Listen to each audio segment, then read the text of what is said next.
Hello बच्चों, इस video में हम अपरिमेय संख्याओं का जोड़ और घटाना करना सीखेंगे।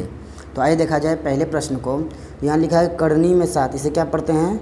अंडर रूट यानी करनी। ठीक है, हिंदी में करनी कहेंगे, इंग्लिश में रूट या फिर अंडर रूट कह सकते हैं। ठीक, तो करनी में 7 प्लस 4 करनी में 7 माइनस करनी में 2।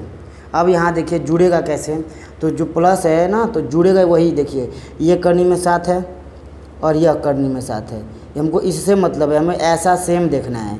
अगर इसके जैसा नहीं मिलेगा तो वो नहीं जुड़ेगा। ठीक है, तो इधर करनी में 7 है और इधर करनी में 7 है। ठीक है, इधर प्लस 4 है, इस करनी के 7 के पीछे क्या है?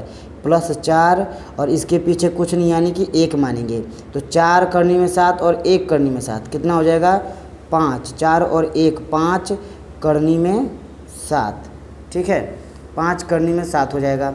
अब देखिए जब इनको करनी में 7 वाली संख्या को जोड़ लेंगे और माइनस है तो माइनस में करनी में 2, तो ये हो गया। ठीक है, यही आपका आंसर है। ऐसे नहीं कर सकते हो कि 5 करनी में 7 में से माइनस 2 करनी में 2 नहीं घट पाएगा।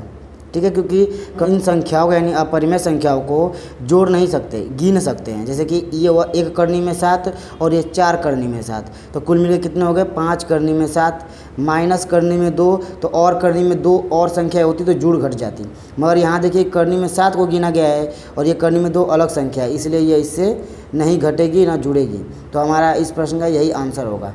ठीक है, आइए दूसरे वाले को देखते हैं। तो दूसरे में 2 करनी में 3 प्लस 6 करनी में 3 माइनस 5 करनी में 3। तो इसके पीछे भी करनी में 3, इसके पीछे भी करनी में 3 और ये भी करनी में 3, यानी हम इन नंबरों को सॉल्व कर सकते हैं। तो देखिए प्लस में 2 है और प्लस में 6 है, तो 6 और प्लस 2 इसको जोड़ लेंगे। 2 करनी में 3 और 6 करनी में 3 जुड़ जाएगा, तो हो जाएगा 8 करनी में 3 माइनस 5 करनी में 3।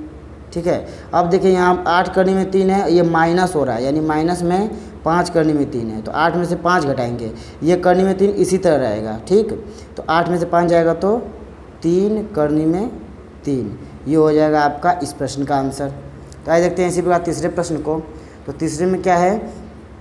2 करनी में 3 गुणे करनी में 4। ठीक है, तो करनी में 4 ये अपरिमेय संख्या नहीं है, क्योंकि देखिए करनी में 4 को हम बाहर निकाल सकते हैं। करनी में 4 का वर्गमूल क्या होता है?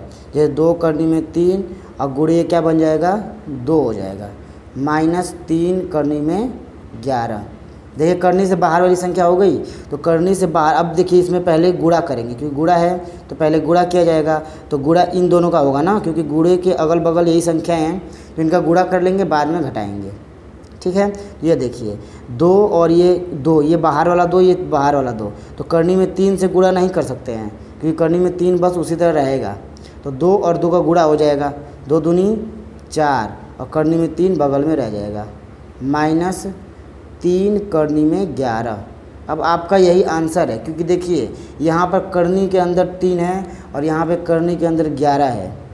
ठीक, यह 3 और ये 11 दोनों मैच नहीं कर रहा है। ये बाहर वाले 3 से नहीं मतलब है, हमें अंदर की जो करनी के अंदर की संख्या है वो बराबर होनी चाहिए, तब जोड़ गिन ही सकते हैं। ठीक है, तो देखिए ये बराबर नहीं है तो जोड़ घटा नहीं सकते, इसीलिए क्या होगा? यही हमारा आंसर हो जाएगा। आइए देखते हैं चौथे प्रश्न को। तो चौथे में क्या दिया गया है कि 2 करनी में 3 प्लस करनी में 4। तो करनी में 4 का मान फिर रख लेते हैं, तो 2 करनी में 3 प्लस करनी में 4 का मान क्या होगा? 2 माइनस 2 करनी में 2।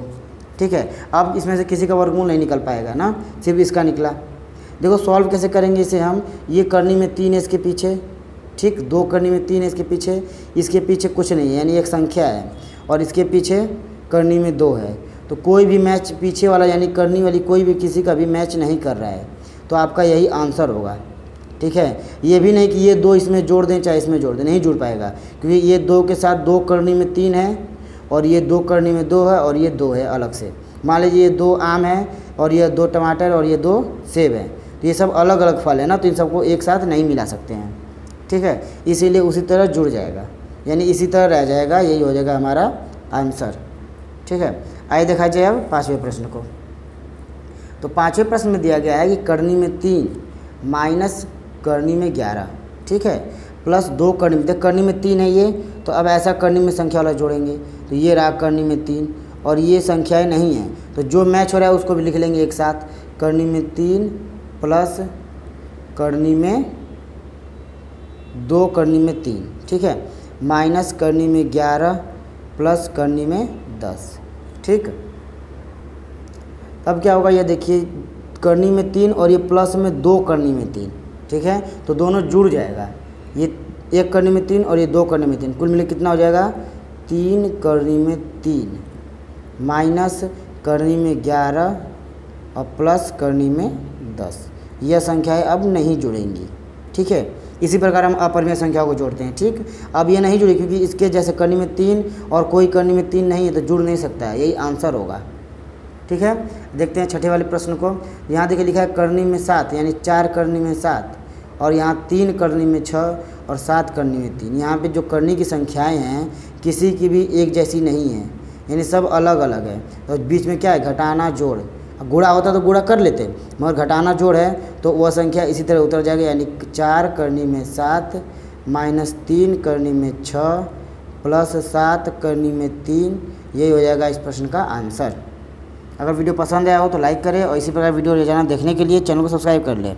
अब मिलते हैं अगले वीडियो में। जय हिंद।